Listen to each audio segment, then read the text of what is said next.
ایک بات یاد رکھیں، معاف کرنا کس کی صفت ہے؟ اللہ کی صفت، آپ سب کو معلوم ہے۔ رحم کرنا کس کی صفت ہے؟ اللہ، وہ رحیم بھی ہے، عفو بھی ہے۔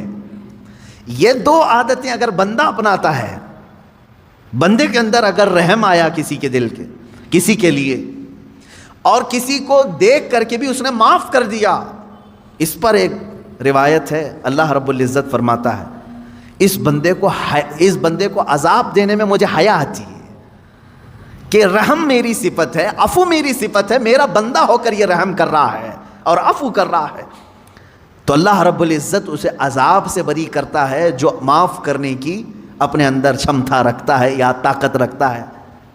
معاف کرنے کا جذبہ جس کے اندر ہے وہ معاف کیا جائے گا۔ حضور اکرم صلی اللہ علیہ وسلم کی مشہور حدیث ہے، من لا یرحم لا یرحم، جو کسی پر رحم نہیں کرتا قیامت کے دن اس پر بھی رحم نہیں ہوگا۔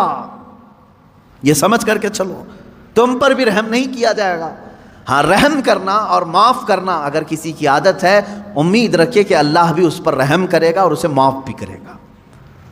آپ اپنے رب سے اپنے متعلق جیسی امید رکھتے ہیں ویسی بندوں کے ساتھ بھی کریں۔ مثال کے طور پر 100 گناہ ہو گئے میرے، 100 گناہ ہو گئے، اللہ سے تم کیا امید رکھتے ہو؟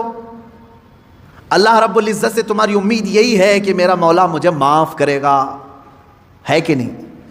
تم اپنے متعلق تو یہ امید رکھتے ہو، لیکن تمہارے ساتھ جب کسی نے ایک بھی برائی کر دی اور 9 اچھائیاں کیا ہے، 10 میں سے 9 اچھائیاں کیا، ایک برائی کیا، تم اس کو معاف کرنے کی طاقت نہیں رکھتے؟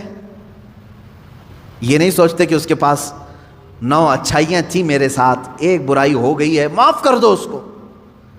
تو یہ ایک بات یاد رکھو، تم اپنے رب سے 100 گناہ اپنے معاف کرانے کی امید لے کر بیٹھے ہو اور اپنے بھائی کے ایک گناہ کو معاف کرنا نہیں چاہتے، تو پھر بھول جاؤ، تمہیں بھی قیامت کے دن معاف نہیں کیا جائے گا۔